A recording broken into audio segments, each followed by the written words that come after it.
अस्सलाम वालेकुम। 8 class unit number जो 8 है 9 वाला है, sources and effects of heat energy. Second topic discuss करते हैं thermal expansion and contraction of solid. Thermal expansion मैंने बताया था कि किसी भी ऑब्जेक्ट के जो मटेरियल है हम उसको गर्म करें तो वो एक्सपेंड हो जाता है, लेकिन अगर हम उसी मटेरियल को ठंडा करें तो वो कूल करने से वो जो मटेरियल होता है वो कंट्रैक्ट यानी कि सिकुड़ जाता है। ठीक है, थर्मल एक्सपेंशन में आए हम जानते हैं जितने भी मटेरियल के ऑब्जेक्ट होते हैं वो टाइनी पार्टिकल से बने होते हैं, atom and molecule. Solid object में ये जो पार्टिकल्स होते हैं एक दूसरे के साथ बहुत क्लोजली पैक होते हैं, और ये जो मोशन है पार्टिकल्स की वो वाइब्रेशन की वजह से होती है। वो एक दूसरे से के करीब आते हैं, मूव एंड टू फिर जल्दी जल्दी मूव करते हैं और उनकी अपनी फिजिक्स पोजीशन होती है। ठीक है, जब किसी भी सॉलिड को हम हीट करते हैं तो वो वाइब्रेट करना शुरू हो जाते हैं और वो बहुत ज़्यादा तेज़ हो जाते हैं और एक दूसरे को पुश करना धकेलना शुरू कर देते हैं, और इसी की वजह से जो सॉलिड होते हैं वो मेल्ट हो जाते हैं। मिसाल के तौर पर जब हम सॉलिड को कूल करते हैं, जो पार्टिकल्स कम स्पीड उनकी कम हो जाती है तो वो कंट्रैक्ट हो जाते हैं, सिकुड़ना शुरू हो जाते हैं। ठीक है, तो सिंपल एग्जांपल बता देती हूँ आपको। प्लास्टिक की बॉटल्स ले लें, सॉलिड होती हैं तो वो पिघल जाती हैं, मेल्ट हो जाती हैं हीट के ज़रिए से।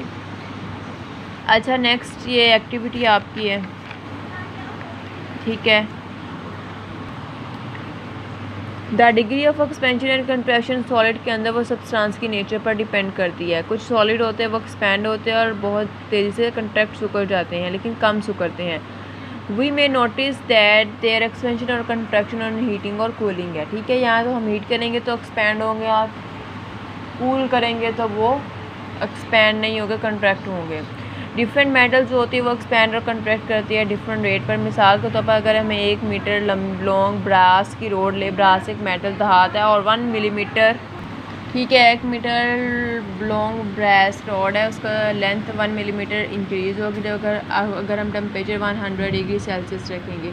लेकिन जो आयरन की रोड है सेम लेंथ की, वो 0.6 मिलीमीटर उसकी एक्सपेंशन होगी, 0.6 मिलीमीटर तक वो एक्सपेंड होगी उसी टेम्परेचर के अंदर। हर मेटल का अपना एक्सपेंडिंग टर्म होता है। ठीक है, कि टेम्परेचर जितना भी दिया रहे तो वो कितने मिलीमीटर्स में एक्सपेंड होती हैं। कुछ जो होती हैं ज़्यादा एक्सपेंड हो जाती है, कुछ जो होती है कम एक्सपेंड होती है। अब जितनी भी चीज़ें एक्सपेंड हो रही हैं इनका ये डिपेंड करती हैं वाइब्रेशन पर, कि उनके जो एटम्स और मॉलिक्यूल की वाइब्रेशन है वो कैसी है। अगर तो वाइब्रेशन ज़्यादा है, स्पीड ज़्यादा है तो एक्सपेंशन ज़्यादा होगी, और अगर वाइब्रेशन कम है, स्पीड कम है, इसका मतलब क्या है कि जो वाइब्रेशन कम हो रही है तो मॉलिक्यूल्स आपस में टकरा भी नहीं रहे तेज़ी से, इसकी वजह से वो कम एक्सपेंड होंगे।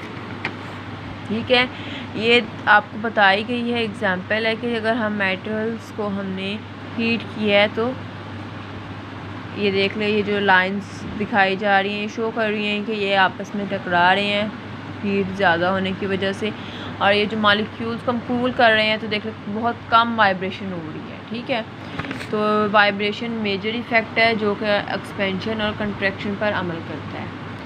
तो ये क्वेश्चन आपका है, ये आपने अच्छे से प्रिपेयर करना है। एक्सरसाइज में आया पर question number I think first along question number. Thermal expansion से मुराद क्या है और एक्सपेंशन ऑफ सॉलिड को हमने एक्सपेरिमेंट के थ्रू एक्सप्लेन करना है। ठीक है, तो ये रहा आपका क्वेश्चन